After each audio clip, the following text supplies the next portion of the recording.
নমস্কার বন্ধুরা, তো দেখো বিনা মশলার চাউমিন বানিয়ে দেখাবো। তো চলো দেখে নেওয়া যাক।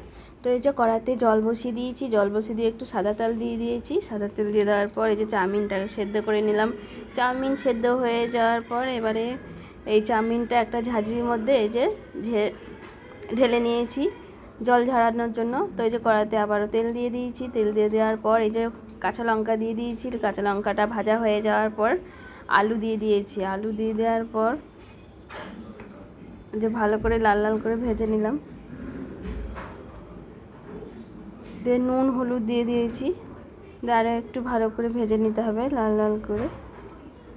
তো ভাজা ভাজা হয়ে গেছে। তো আমার ছেলে এসে বলছে, মা আমি চাউমিনটা করবো। তো আমি বললাম ঠিক আছে তো কর। তো ওই যে ও চাউমিন দিয়ে দিয়েছে। দিয়ে চাউমিন দিয়ে দেওয়ার পর আস্তে আস্তে চাউমিনটাকে নাড়াচাড়া তো করছে।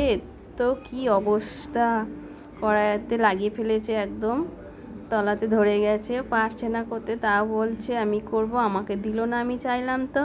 তো ও নিজেই করতে লেগেছে, তা করুক। তো এই যে চাউমিনটাকে ভালো করে নাড়াচাড়া করলো আলুর মধ্যে। দিয়ে একে একে চিনি একটু নুন দিয়ে দিল। এতে কোনো মশলা নেই, বিনা মশলারই চাউমিন।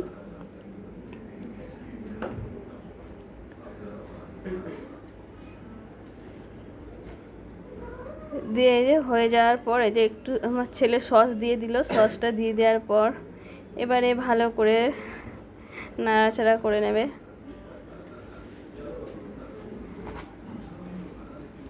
এই যে ভালো করে নাড়াচাড়া করে নিল।